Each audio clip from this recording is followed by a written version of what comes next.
Supongo que puede ser perfectamente uno de estos recuerdos impostados, un falso recuerdo. Me imagino que la cama de mis padres. Supongo que ellos dos, aunque es una presencia muy etérea, muy inconcreta, es curioso, es una imagen con poca definición, pero conceptualmente clara. Y supongo que mi padre me debía de tener cogido así porque es un picado. Es un picado sobre la cama de mis padres.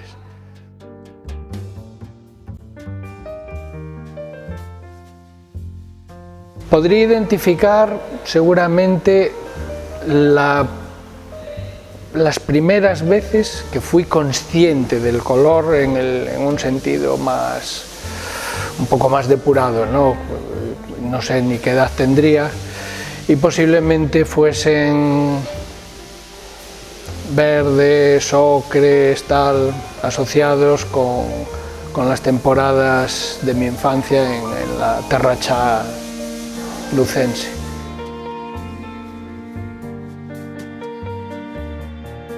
La primera forma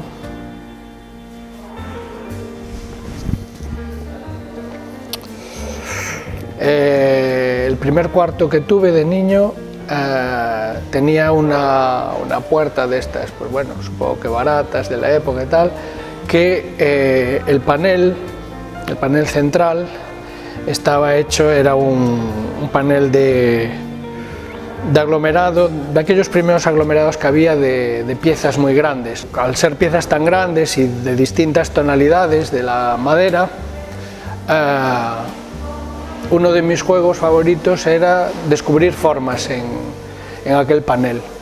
Entonces era divertido el reencontrar viejos amigos, es decir, formas que estaban identificadas desde hacía mucho tiempo y volver a verlas pues cada noche o tal, y al mismo tiempo ir descubriendo formas nuevas.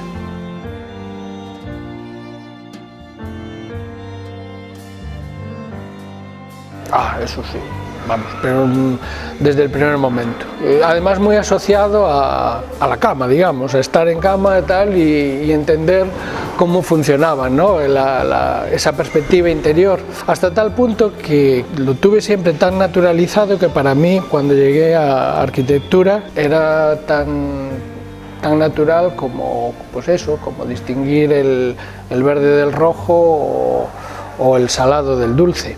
Y fue en ese momento que entendí que no, que comprender las leyes de la perspectiva y el concepto de fuga y todo esto, que la mayor parte de las veces necesitaba un desarrollo específico.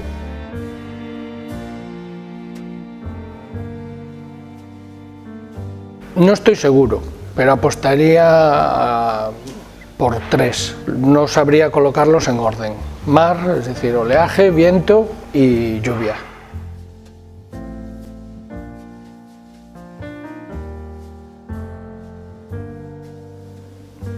Sí que recuerdo el primero que me impactó tanto como para que me haya quedado en el recuerdo, y que además, bueno, me originó algún que otro problema en casa, que fue, mi padre tenía una versión ilustrada del libro de las tierras vírgenes, lo que se llama también en otras traducciones el libro de la selva, de Rudyard Kipling, y tenía unas ilustraciones muy tenebristas, muy oscuras, en blanco y negro, vamos, en grises y tal, eran supongo que acuarelas o algo por el estilo. Y claro, yo tenía que ser muy pequeño porque tenía prohibido coger libros de la biblioteca de mi padre, ¿no? Y recuerdo que a escondidas iba sistemáticamente a por ese libro que me fascinaban aquellas imágenes. Y en una ocasión, pues no sé si era en mi 5º o 6º cumpleaños, que yo había cogido el libro por mi cuenta, aprovechando pues eso, que mi padre trabajaba, por supuesto, y no estaba en casa, tal, y alguien me hizo fotos, y con tan mala suerte que el libro aparecía encima del sillón que estaba, de la butaca que estaba detrás de mí en la foto, ¿no? Entonces cuando mi padre vio la foto dijo, coño. Entonces, bueno.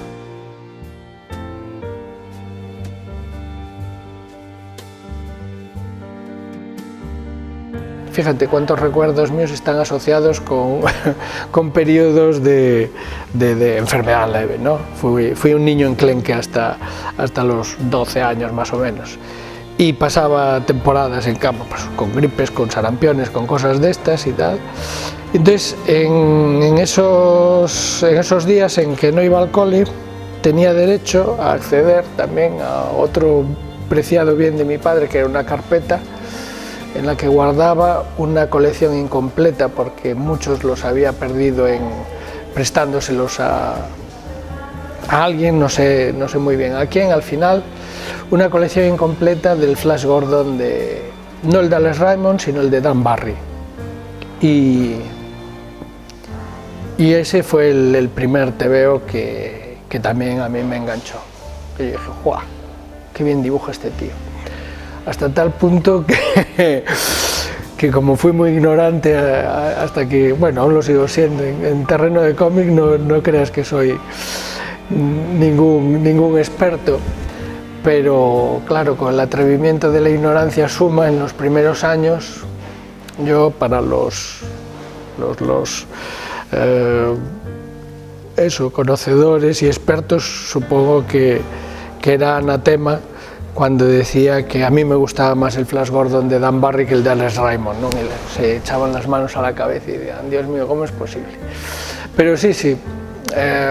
Y hoy en día, pues bueno, ya sabes cómo son los amores de adolescencia y de infancia, ¿no? Que reconozco evidentemente la valía sin límites de Alex Raymond, pero el Flash Gordon de Dan Barry me sigue tocando más, porque sí, con ese sí que establecí ese vínculo emocional. Y es el primer TVO del que tengo así un recuerdo nítido. A partir de ese se da un salto y son las historias que leí en Gaceta Junior.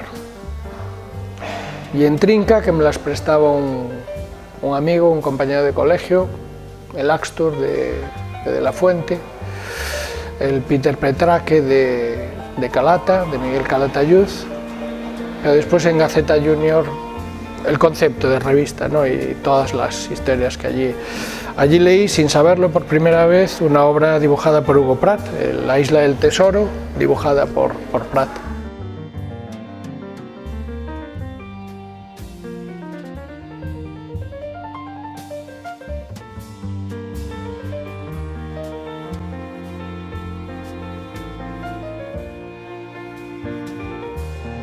Oh, bueno, eso está clarísimo. Aquel conjunto que había de Warner Bros. Y Hanna-Barbera, a mí, sin saberlo, los que me fascinaban eran los de la Warner. Correcaminos, sobre todo Correcaminos me fascinaba. Es curioso cómo ese tipo de cosas las racionalizas años después, ¿no? El descubrir que aquellos tipos hacían un desierto con elementos abstractos, ¿no? Es decir, yo el abstracto en realidad lo descubrí en los dibujos de la Warner Bros. y no en los cuadros de ninguna exposición. La abstracción llegó a través de eso y a través de los cuadros que Vázquez metía en sus historietas de Anacleto y cosas así, que también eran súper avanzados, ¿no? Y la Warner me parecían unos dibujos impecables, de una expresividad y de una genialidad, ¿no?, de trazo que no tenían los de Hanna-Barbera. Y después, al lado de eso, los del este de Europa, checos y tal, aquellos que acababan en Cognac y que eran un bofetón porque eran, desde el punto de vista artístico, mucho más experimentales.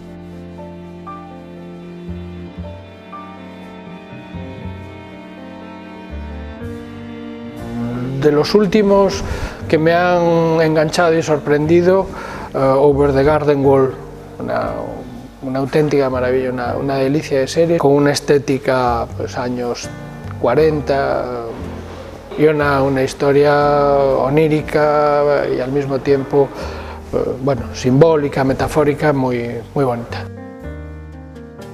Después, bueno, Hora de Aventuras o alguna de las nuevas producciones me resultan interesantes desde un punto de vista, pues eso, más o menos conceptual, ¿no? La idea de ir a un tipo de dibujo animado que establece una relación completamente diferente a las que conocíamos, ¿no? Ya hubo una primera fase cuando mis hijos eran pequeños, con las supernenas, Ren Stimpy y tal, que eso ya supuso un quiebro. Y después las cosas que me han ido marcando también, pues de Disney, la etapa de 101 Dálmatas, Merlín, bueno, la edad de oro. Miyazaki ha supuesto para mí un antes y un después también.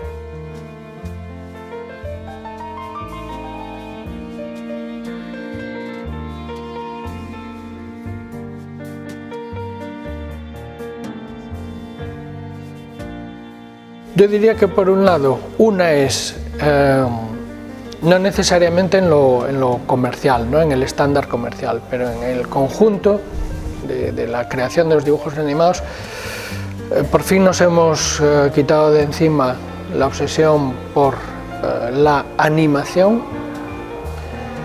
y está bien, es decir, evidentemente forma parte del lenguaje, pero ya no es la piedra filosofal. Por otro lado, el entender que la animación era un lenguaje en sí mismo y que por tanto se puede dirigir a públicos de lo más variados. Y un tercero que no sé si es tan determinante, pero hoy en día yo creo que la sensibilidad, llamémosla artística, la sensibilidad plástica, tiene más cabida dentro de la animación.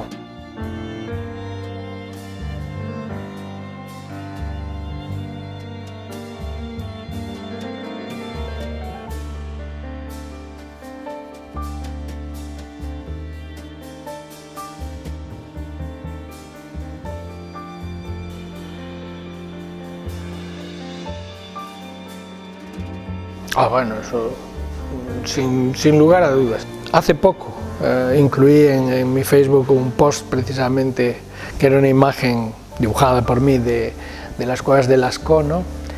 Y que lo subí como expreso homenaje a aquellos pues, tipos o tipas que no sabemos si tenía género los que se metieron allí, que está claro además que fueron mucho más de uno porque hay importantes diferencias estilísticas, y para mí son clarísimamente mis antepasados inmediatos, mis antecedentes, ¿no? Es decir, vengo de ahí y no solo vengo de ahí, sino que me alucina aún hoy en día que alguien que, como quien dice, hace 2 meses era un mono subido a un árbol, que tuviese esa capacidad de síntesis, y sobre todo que eso primero que nos llega básicamente a través del dibujo. Es seguramente lo que nos puede dar una idea más clara, más exacta, de que el dibujo es el proceso más abstracto al que podemos llegar en imagen, muchísimo más que la pintura, porque el dibujo es una pura convención, yo casi diría que filosófica y geométrica. Que aquellos tipos haciendo aquella curva, mirando aquel saliente en la roca, viesen el perfil de un bisonte y lo trazasen e hiciesen una imagen que pues 20.000, 17.000, 30.000 años después, pese a no conocer aquellos bisontes, nosotros los seguimos identificando y nos sigue emocionando, y sigue siendo un diseño sublime, es decir, es insuperable. Podemos hacer variaciones a esa conclusión, pues un poco derrotada ya llegó Picasso hace mucho, ¿no? Que está ahí, pues ya está, podemos ofrecer opciones, pero ese ejercicio terminal ya de abstracción, de convertir en líneas un concepto, no está preocupado por la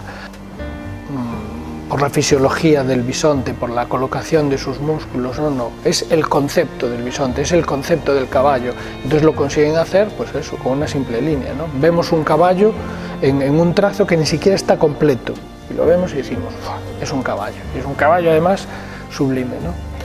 Y ese es el momento clave desde el punto de vista plástico de esto que llamamos ser humano, ¿no? No sé si eran cromañones, si eran neandertales, si eran anteriores, si no, pero que dieron un salto y consiguieron hacer esa traslación, y ahí nace todo.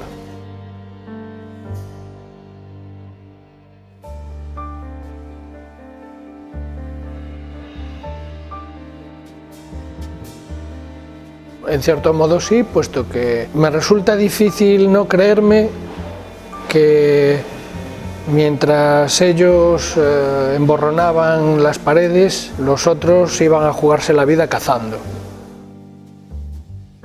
Y evidentemente en aquellos momentos era algo mucho más raro, mucho más extraño de lo que hoy en día. Es decir, hoy en día somos millones y millones de seres humanos los que estamos en este juego, ¿no? Pero en aquel momento tenían que ser muy poquitos los que eran capaces de emborronar la pared de esa manera, ¿no? Así que sí, doy por hecho que tenían una consideración muy especial, y supongo que además muy cercana también pues al brujo o el equivalente, es decir, la persona que manejaba el concepto de lo mágico y de lo inexplicable.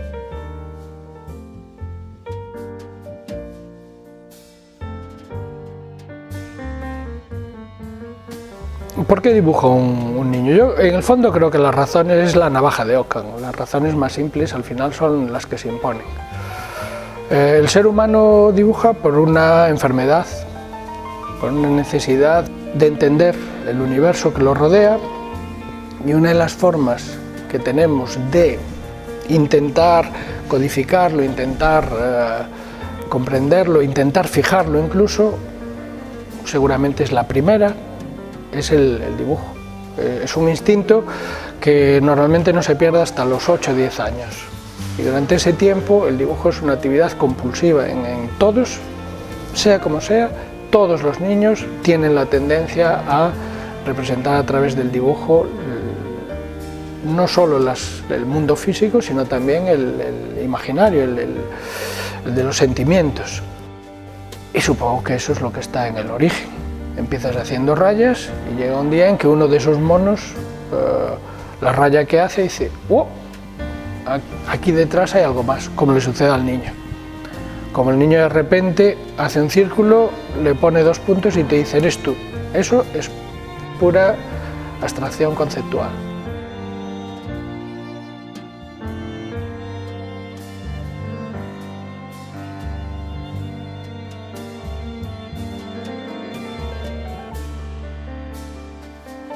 Es una búsqueda que se prolonga durante 20 siglos prácticamente, y que el ser humano está buscando cómo relacionar imagen y texto, y lo hace a través de miniaturas medievales, lo hace a través de frescos donde hay un intento de secuenciación.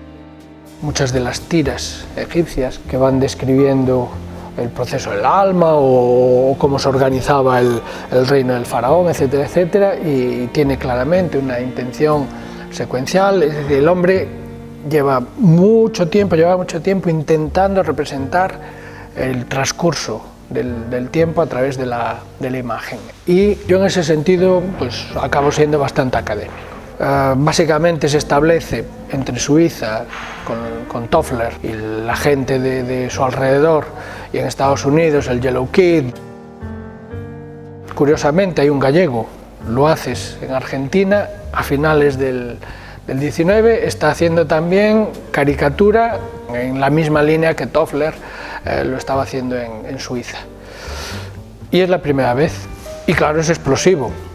En cuanto entramos en el siglo XX, nos encontramos ya con una sintaxis plenamente desarrollada, de tal manera que podemos leer sin ningún problema cómics realizados por Winsor McCay a principios de siglo, que son de una modernidad absoluta, porque lo que son las bases gramaticales, sintácticas del lenguaje están ya establecidas ahí.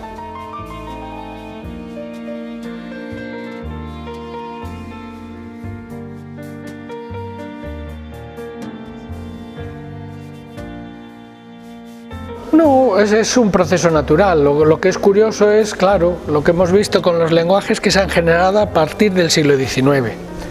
Hasta el siglo XIX todos los lenguajes tenían un recorrido muy lento, porque los medios de comunicación eran aún también precarios y no permitían una rápida transmisión de las ideas. Pero el siglo XX precisamente es el siglo del estallido de los medios de masas, y en estos momentos ya estamos viviendo ese cambio de era brutal, ¿no? Que es ya prácticamente la transmisión instantánea de todo. De tal manera que seguramente una de las cosas que históricamente estamos viendo nacer es justo la desaparición de la cronología, por lo menos en el arte. Y lo que le pasó al cómic fue pues lo que le pasó al cine, que fue pues el mismo proceso que había hecho la ópera o el teatro durante siglos y siglos y siglos. El cómic y el cine lo hacen no en 100 años, en menos de 100 años. En 50 años, ¡buah! Y nos encontramos con esa doble explosión, por un lado de público y por otro lado de rango creativo, ¿no? El cómic no lo vi nacer, es decir, cuando yo nazco en el 58, el cómic ya tenía la gramática hecha y la sintaxis, ¿no? Pero nosotros hemos visto nacer un lenguaje que es el videojuego, eso magnífico que es la interacción con el que está del otro lado, ¿no? Con el lector, espectador, jugador o como le queramos llamar, que yo creo que eso todos los narradores hemos soñado con esa posibilidad en algún momento, hemos llegado a hacer intentos de juego. Bueno, pues el videojuego lo ha conseguido y hoy en día estamos ya ante una nueva sintaxis, una nueva gramática, y yo ya lo he dicho varias veces, espero no dejar de producir creativamente sin haber hecho alguna incursión también en ese lenguaje.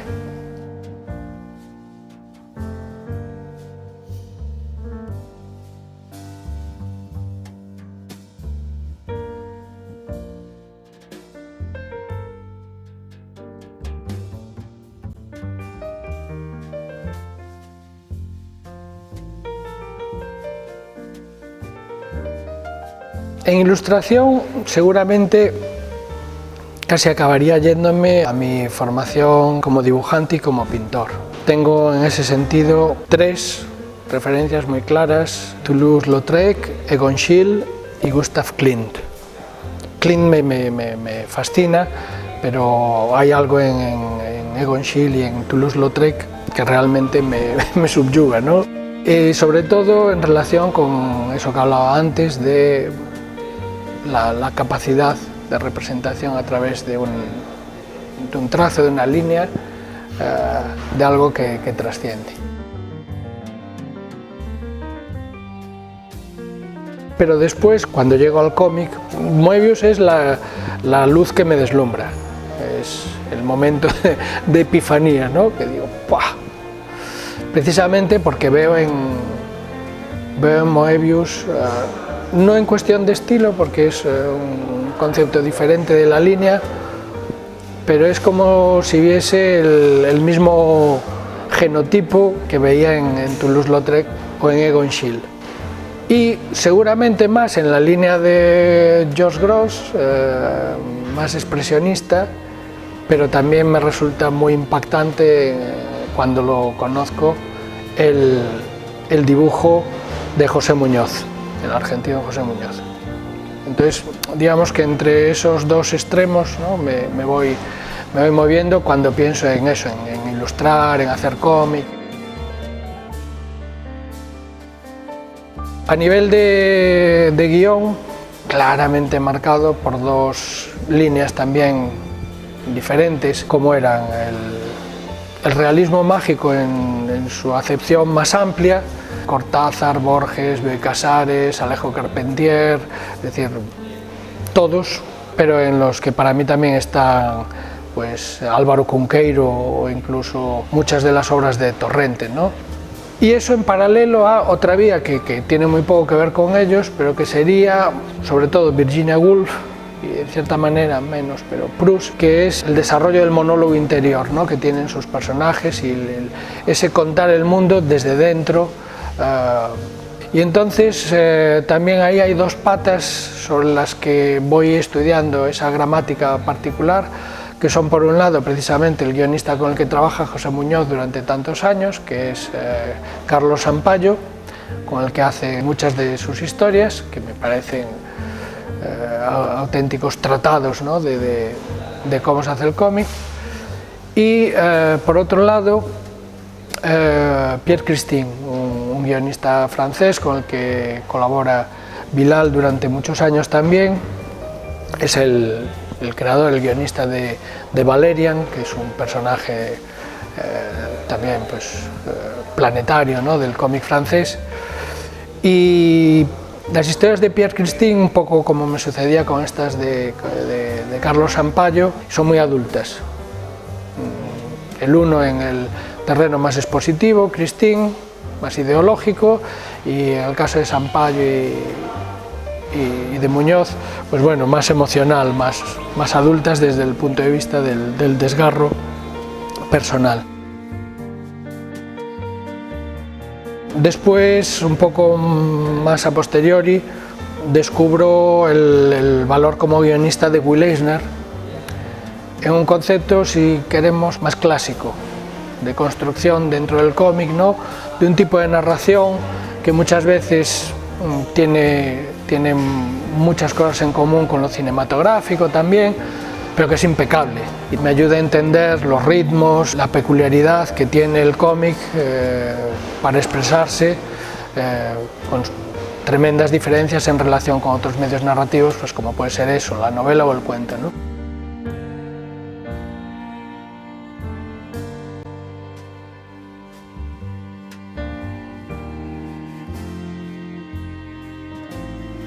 En estos momentos no tengo duda, Ardalén. Pues por la sensación de plenitud. La siguen comparando con Trazo de Tiza, Bata. Para mí Trazo de Tiza fue muy importante, fue fundamental en su momento hacerla, supuso un punto de inflexión en mi trabajo. Pero cuando yo acabé Trazo de Tiza, no tenía la sensación de haber hecho la pirueta. Me había estado entrenando durante un montón de años para saltar más de 8 metros.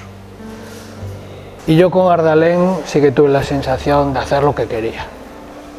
Con Trazo de Tiza no, pero con Ardalén conté lo que quería, como quería, es decir, me sentía absolutamente dueño del discurso, dueño del formato, dueño del medio. Creo que además es la obra en la que está recogida de manera más esencial la gran parte de mi filosofía creativa y de la relación que pretendo establecer con mis lectores.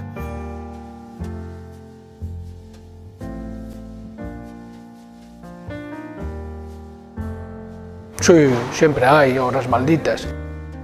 Estratos, que fue mi segundo libro, tengo la honra de que me lo prologase Xosé Luis Méndez Ferrín, un escritor al que quiero, admiro y al que no conocía de nadie, y cometí pues, ese tipo de insensateces que solo se le puede ocurrir a alguien muy joven, de pedirle a un señor como Méndez Ferrín que le prologase la obra en un medio como el cómic, además en aquel momento, a un completo desconocido, ¿no?, como era yo en aquel momento. Y Ferrín me hizo un prólogo precioso y magnífico. Y curiosamente es una obra de la que yo estoy muy satisfecho, en la que hice también una apuesta muy determinada en aquel momento. Era mi segundo libro, después del primero que a mi editor le había encantado, la Enciclopedia Délfica. Apuesto por el feísmo en la imagen, en el dibujo, no soy complaciente, no hago un dibujo bonito.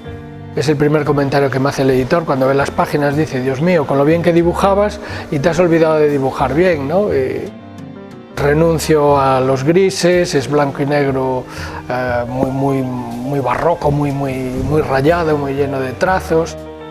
Y después, desde el punto de vista, digamos, ideológico, es también mi obra más descaradamente ideológica. Un libro que fue hecho en 1984 y que, como me han recordado últimamente muchas veces, por desgracia, porque no tenía ni esa pretensión, ni me siento especialmente orgulloso, acabó siendo muy profético, ¿no? en lo que hablaba del paro, de la deslocalización, de la globalización, de la economía, del poder financiero y económico. Y ese libro es un libro maldito, porque es claramente el que se ha reeditado menos, el que tiene menos lectores, digamos, fanatizados, ¿no? Es claramente el Patito Feo.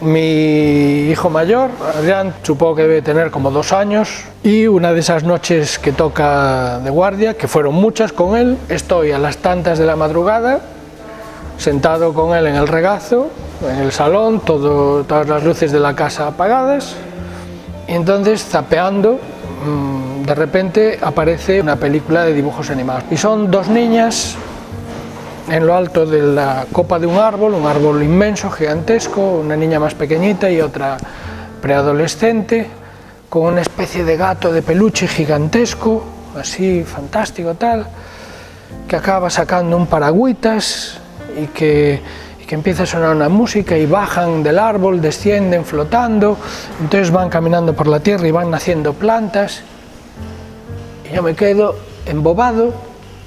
El niño acaba dormido, claro, por supuesto, pero yo me quedo embobado con él, no soy consciente ni siquiera de que está dormido, y además, cuando soy consciente de que está dormido, pues me quedo con él porque no quiero ni levantarme para dejarlo, porque quiero seguir viendo aquello. Lo veo hasta el final y empiezan a salir los créditos, según salen las 2 primeras líneas, ¡plum!, lo cortan y me quedo sin saber de qué iba el asunto. Me fascina, y al día siguiente llamo a un amigo, de estos que tenemos todos con saber más o menos enciclopédico, y le digo, ayer vi una cosa de dibujos animados, tal, le voy dando datos, la estética parecía de así, rollo japonés, tal, y me dice, me estás vacilando, no puedes estar hablando en serio. ¿Por qué? ¿Cómo no lo vas a conocer? Que no, es Miyazaki, Hayao Miyazaki, y lo que viste fue Mi vecino Totoro. Entonces ahí, pues parecido a lo de Moebius, fue la iluminación, ¿no? Esto me interesa. Y empiezo a ver la animación con otra mirada.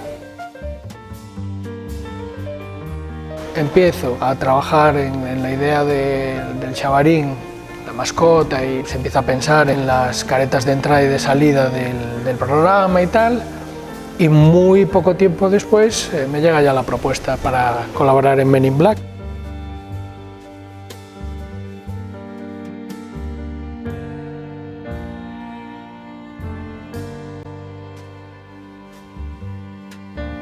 La productora está haciendo una película de presupuesto medio, y como han comprado los derechos, y los derechos vienen de un cómic, simultáneamente desarrollan ya la idea de, bueno, hacemos una serie de dibujos animados. Como no tienen una estructura para desarrollar una serie en ese momento en DreamWorks, en Amblin, lo que hacen es pues coproducir.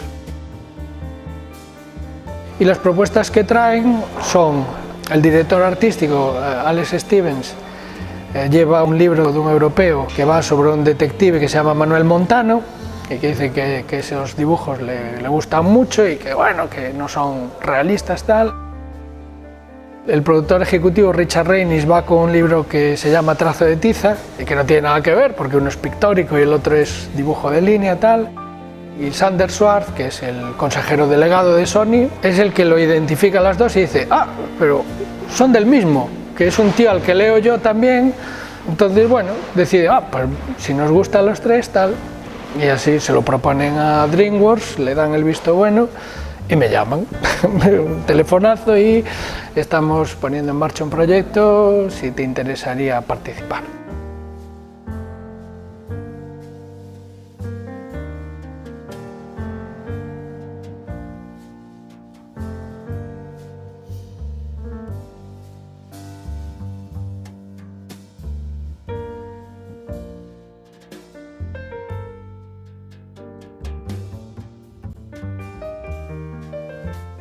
Sí, sí, no, bueno, simplemente medios, una cuestión de medios, pero no medios únicamente en el sentido de dinero, ¿no? De decir, allí hay dinero para hacer las cosas y aquí es más difícil conseguir un presupuesto.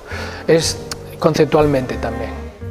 En Europa es siempre mucho más aleatorio, una película, una serie se pone en marcha y hay siempre una espada de Damocles colgando, que en cualquier momento la cuerda se rompe y cae la espada, porque de repente una televisión torce el morro, porque de repente un inversor no pone lo que había dicho que iba a poner, porque de repente alguien que había hecho una precompra se retira, porque de repente...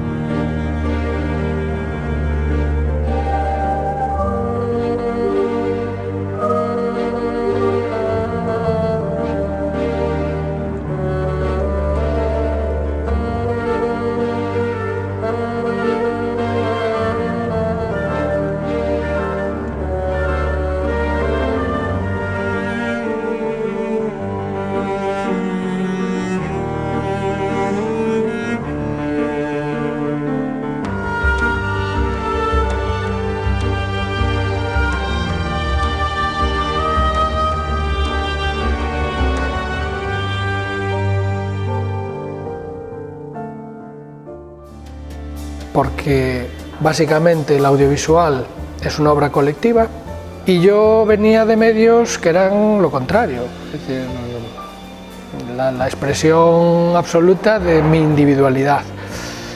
Entonces sí, yo hacía ese primer dibujo, estaba en la cúspide de la pirámide del trabajo y a partir de ese dibujo mío entraban cientos de personas a reproducirlo, moverlo, tal, y cuando veía el resultado final, pues lo que veía era un primo, pero no era mi hijo. O sea, sí, se parece un poco, ¿no? Pero no es lo mío.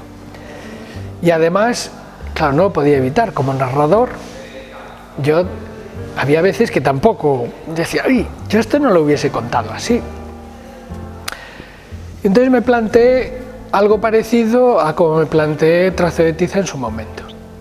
Y dije, bueno, pues tengo este lenguaje, he estado también casi como cuando hice Trazo de tiza, no 7 años, pero casi 7 años haciendo animación, y entonces ya puestos me lo planteé con completa concepción de outsider, llevando al extremo de lo experimental lo que a mí me parece aceptable y funciona, porque una de las primeras cosas que estaba dispuesto a sacrificar era la animación. Lo que siempre echaba de menos en los dibujos animados era que eran muy animados, pero cada vez menos dibujo, que estaba muy bien y que me parecía fascinante en determinados casos, pero me daba pena que se diluyese en 200 manos o en un modelo ya fijado a través de un programa de 3D y que por tanto ya es inamovible, no hay defectos, no hay esas deformaciones que forman parte de Gonchild, de Toulouse-Lautrec, de Durero, de Rembrandt. Y con eso construí la historia de Profundis, la dibujé, la animé, la pinté, convencí a Nani García, un compositor al que conocía, que era amigo y que además admiraba profundamente. Construimos una historia sin diálogos, en los que todo es imagen y música, y conseguimos la complicidad de Chelo Loureiro, que fue pues una paracaidista, una mujer que asumió el proyecto, un proyecto que parecía inviable desde el punto de vista pues eso, de la producción, y ella consiguió las ayudas europeas, las ayudas del ministerio, tal. Está claro, es decir, de Profundis solo se podría hacer así. Tuve clarísimo que jamás volvería a asumir la totalidad, es decir, asumo que el cine de animación hoy por hoy, hasta que se vuelva a dar otro salto tecnológico, es un trabajo de equipo. Volveré a trabajar, pero el todo jamás, jamás de los jamases.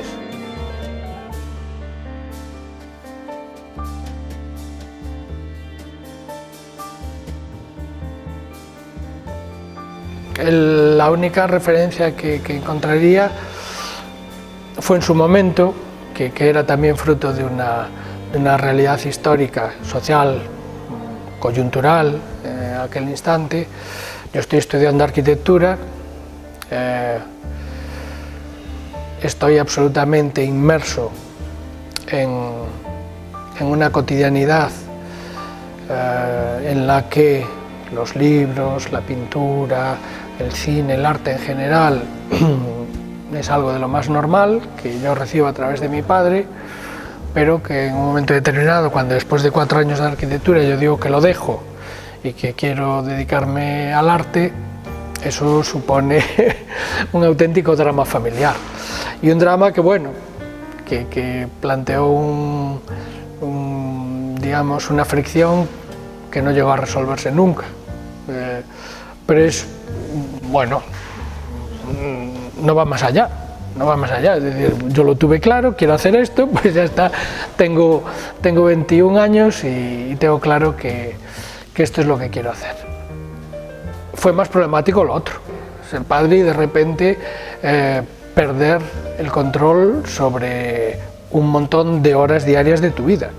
Y el asumirlo va desde bañar, cambiar pañales, hacer biberones, repartirse las noches. Es decir, las noches eran una tú, una yo. Pues ya está, uno dormía y el otro no hay más. Entonces eso sí que fue un shock. Y ahí no valía de nada el nivel de obsesión que yo tuviese con el proyecto creativo en el que estaba metido en ese momento. Pero una de nuestras cualidades, yo creo, como animales, es nuestra capacidad de adaptación.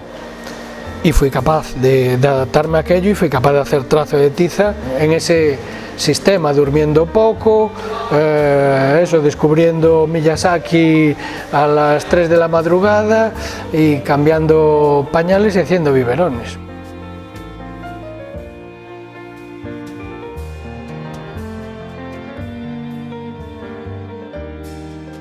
Yo en eso no me puedo sustraer a mi formación científica. Creo que hay relaciones en las longitudes de onda que tu cerebro y tus ojos son capaces de percibir y de poner en relación, y supongo que eso, que como nórdico o como finisterráneo, esas longitudes de onda de los colores pues son los que me han permitido poner en relación violetas, verdes esmeraldas y conseguir determinados resultados que me han ayudado, ¿no?, a ir construyendo ese universo pictórico, cromático y creativo. El mar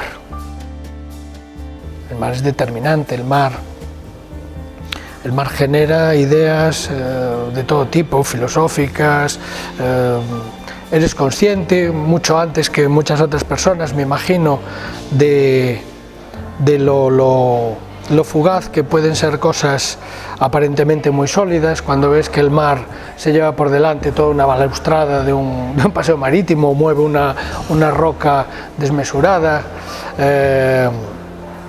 la capacidad de movimiento, cómo el universo físico cambia para darnos esa sensación, las nubes, la luz cambiante. Claro, por eso yo veo un cuadro de Sorolla y digo, Dios mío, ¿cuándo yo entenderé las sombras de esta manera, ¿no?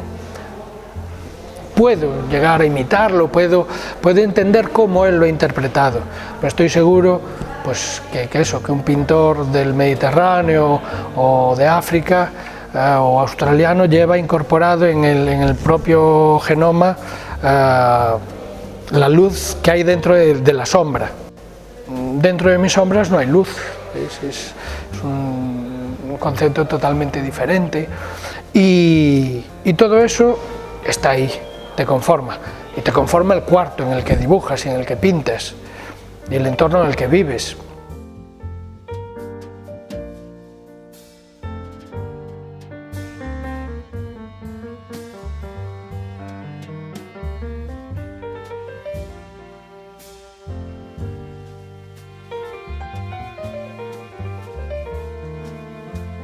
Pues esto es un juego de improvisación, no lo tengo nada pensado ni racionalizado, pero me imagino que esa mezcla de fascinación y de proximidad al mismo tiempo. En el caso del mar lo tengo absolutamente integrado, ya digo, pienso que soy pues eso, como una gaviota o como cualquier otro animal que vive justo en el límite, ¿no? En el borde.